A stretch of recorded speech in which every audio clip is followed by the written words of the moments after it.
অনেক দিন বাইরে রয়েছ, এইবার দিন কতকের জন্য চলে এসো। মায়ের ইচ্ছে তোমার নাম হয়েছে, তুমি কবিয়াল হয়েছ। তোমার গান শুনতে বাংলাদেশের লোক পাগল। তোমাকে আমারও তো মাঝে মাঝে দেখতে ইচ্ছে করে।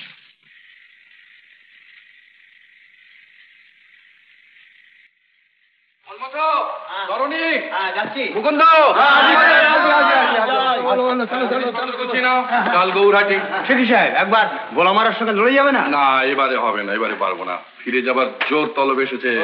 সেই ভালো কথা সাহেব, অনেকদিন দেশ থেকে বেরিয়েছি, বাড়ির জন্য একটু মন কেমন করে। তোমার আবার কার জন্য মন কেমন করছে সমাদা? তাও জানা না বুঝি। বলছি বাজে কথা প্রথমা স্ত্রী গত হবার পর শ্যামাদা স্থির করিয়াছিলেন যে বিবাহ তিনি আর করিবেন না, বাকি জীবন ভগবত চিন্তায় অতিবাহিত করিবেন।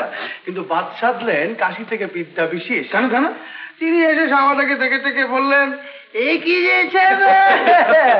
এই কি চেয়ারে হয়েছে তুই? এই চেয়ারে ভদ্রলোকা হয়ে গেছে। এই চেয়ারে থেকে বললেন তারপর পিছনে কি বললেন? তারা পিছনে বললেন আর হবে নাই বা কেন, দেখাশোনা করবার তোর কেউ নেই। তারপরে ওই ফরাসডাঙ্গার বিখ্যাত ঘোষ বংশ নির্বংশ হয়ে যাবে। না না, কিছুতেই সহ্য করবো না, তোকে বিয়ে করতেই হবে। শেষকালে 55 বছর বয়সে শ্যামাদাকে শিখি বয়সী একটি মেয়েকে নিকে করিতে বিবাহ করিতে বাধ্য হইল। মনে কষ্ট এইসব আমার ব্যক্তিগত জীবনের এ নিয়ে আমি এসব পছন্দ করি। আমি বলছিলাম আমায় আগাম কিছু টাকা দিতে হবে, কেনাকাটা আছে। হ্যাঁ, টাকা তো সবার দরকার, সবার তো কিছু কিছু কিনতে হবে। হ্যাঁ, কি মুকুন্দ? খ্রিস্টে আর খ্রিস্টে কিছু ভিন্ন নেই রে ভাই, শুধু নামের ফেরে মানুষ ফেরে, এ কথা তো শুনি নাই। খ্রিস্টে আর খ্রিস্টে কিছু ভিন্ন নেই রে ভাই, শুধু নামের ফেরে মানুষ ফেরে, এ কথা তো শুনি নাই। কি হলো? কি ভাবছো? ওটা মাকে মনে পড়ছে। মা বেঁচে থাকলে আজ কত খুশি হতেন। কেন মিছে দুঃখ করছো? তিনি তো সব সময় তোমার কাছে কাছে আছে। তার আশীর্বাদ রয়েছে বলি না তুমি আজ এত বড় কবিয়াল হয়েছ। একটা কিন্তু ভুল হয়ে যাচ্ছে। কি? আমার গরদের শাড়ি কই?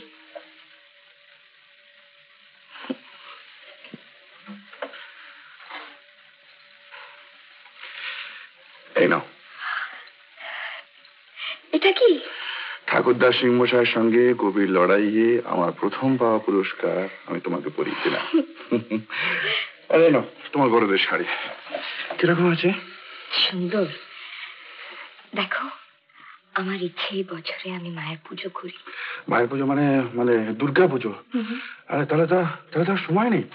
এখনো মাসখানেক আছে। মাসখানেক না? মাসখানেক হবে না? হ্যাঁ, নিশ্চয়ই হবে। অ্যান্টনি ফিরিঙ্গি থাকতে না? অ্যান্টনি বাঙালি। না না, শুধু অ্যান্টনি। তোমার কোনো জাত নেই। নিরু কি হবে না? নিশ্চয়ই হবে, আলবাত হবে। ছেলে মানুষ এসব কথা নিয়ে তোমরা মাথা ঘামিও না। গলা টিপলে ডুববে। ফিরিঙ্গি বাড়িতে দুর্গা পুজো হয় না, আর যা তা করে যাবে সাথে চামড়া বলে তা হতে দেবো না। সেটা সব শুনেছে তো? হ্যাঁ, শুনেছি। সেই জন্যই তো তোমাদের ডেকে পাঠালাম। একটা নতুন খবর শোনাছ? কি? মেয়েটা ছিল একটা বাইজি। হ্যাঁ হ্যাঁ, বাইজি। একে চেনো? ইনি হচ্ছেন রতিকান্ত বাবু, নতুন এখানে এসেছেন। ইনি সব খবর জানেন। তবে যে শুনেছিল মেয়েটা নাকি ব্রাহ্মণের বিধবা। মানে আগে ছিল, পরে থাক। এ সমস্ত অনাচেষ্টি সমাজে চলতে দেওয়া হবে। হ্যাঁ, আমি একটা কথা বুঝতে পারছি না। কি বলো? পুজো করছে তাতে আমাদের গাড় জ্বালা পাচ্ছে কেন? সে তো ভালোই হচ্ছে, ফিরিঙ্গিরা আমাদের ধর্ম মানছে। আর তাছাড়া মা তো কারোর হাত ধরা নয়। সত্যি তো, মা তো কারোর হাত ধরা নয়। আরে আমরা তো আর তাদের বাড়ি পাত পাততে যাচ্ছি না। থামো, চুপ করো। যাত্রা সবার প্রাচীনের দল। আমরা মরে গেলে তোমাদের এই নতুন নিয়মগুলো চালু করো। হ্যাঁ, ভন্টা দেশো, তোরা যা দেখি গিয়ে ফিরিঙ্গিকে বলে আয় রতিকান্ত বাবু, আপনি যান না একবার। না না, আমি নতুন লোক। থাক, ঠিক আছে, তোমরা যাও, গিয়ে এই ফিরিঙ্গিকে বলে আসো যে পুজো তাকে বন্ধ করতেই হবে। মায়ের পুজো তোমায় বন্ধ করতেই হবে, করতেই হবে, করতেই হবে। কেন? আবার কেন? তুমি লেখছো এ পুজো করার তোমার কোনো অধিকার নেই। কোনো অধিকার নেই। আমিও তো মায়ের সন্তান। আমিও তো মায়ের সন্তান। ওসব বুঝলো কি রাখো, এই পুজো তোমায় বন্ধ করতেই হবে, নয়তো দেখে নেবে কি হয়। বন্ধ না করলে কি হবে? কি হবে, কি হবে তা পরে বুঝবে। এখন জানতে চাইছি আমরা, তুমি এই পুজো বন্ধ করবে কি না? না, ওদের বলে দাও পুজো বন্ধ হবে না। এতদিন যে আমরা গায়ের একধারে পড়ে আছি, কেউ কোনো খোঁজ খবর নিয়েছেন কি? আজ আমরা কি করছি না করছি সে খোঁজে কারোর দরকার নেই। আচ্ছা, দেখা যাবে, দেখা যাবে, দেখা যাবে, দেখা যাবে।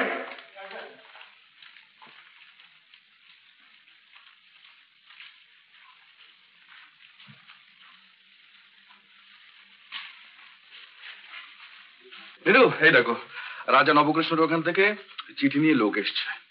আসছে 15 তারিখে ওর ওখানে কবি গানের লড়াই। কার সঙ্গে জানো? ভোলা ময়রার সঙ্গে। রাজাবাদে তো অনেক করে যেতে লিখেছে, কিন্তু যাই কি করে? কেন? তোমার যে পুজো। তুমি যাবে? যাবো, কিন্তু কোনো কিন্তু নেই। পুজোর জোগাড় আমি নিজেই করে নিতে পারবো। বলছো?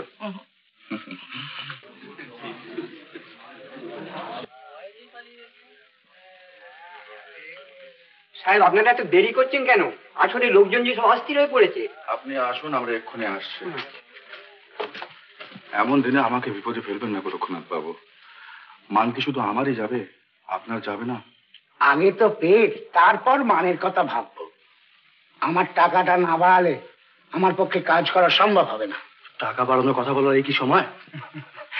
দিনক্ষণ থেকে মাইনে বাড়ানোর কথা বলতে গেলে কোনোদিনই বলা হবে না। আপনি যদি মনে করে থাকেন যে আমাকে বিপদে ফেলে কার্য উদ্ধার করবেন, তাহলে ভুল করেছেন। ঠিক এই মুহূর্তে আপনার মাইনে আমি বাড়াতে পারবো না।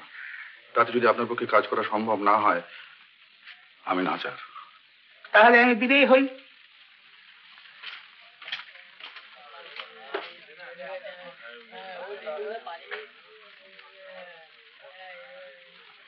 তাহলে কি হবে সাহেব?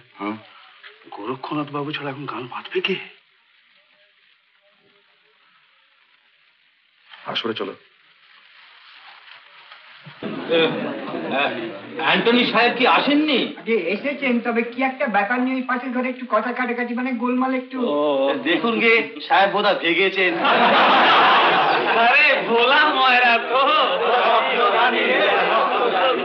খগেন বাবু, আগে কত এত দেরি হচ্ছে কেন দেখুন তো। আগে এই তো এসে গেছে।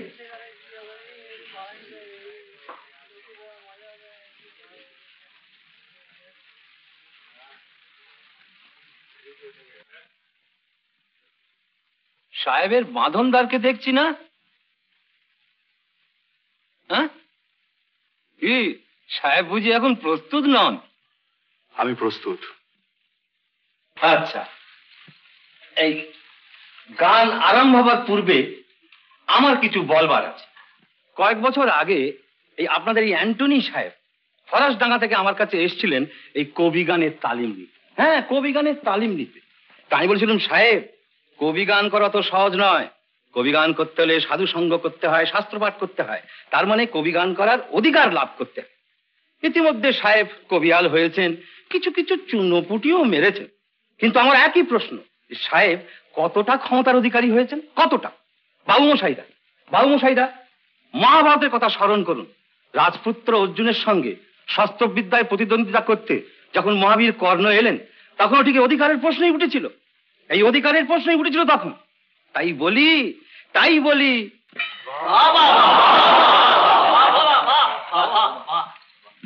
অধিকারের প্রশ্নই যখন উঠলো, তখন বাবু মশাইরা মহাবীর কর্ণের কথাতেই বলি, দৈবায়ত্ত কুলে জন্ম, কিন্তু পুরুষত্ব আমার হাতে। শাস্ত্রপাঠ করলেই যদি কবিয়াল হওয়ার অধিকার পাওয়া যায়, তাহলে আমি বলতে চাই যে শাস্ত্র আমি পড়েছি। আর সাধু সঙ্গ করলেই যদি সে অধিকার জন্মে, তাহলে আমি বলবো স্বয়ং নায়ক মহাশয় সঙ্গ লাভ করে আমি ধন্য হয়েছি। সাহেব জবাবটা দিয়েছেন ভালো।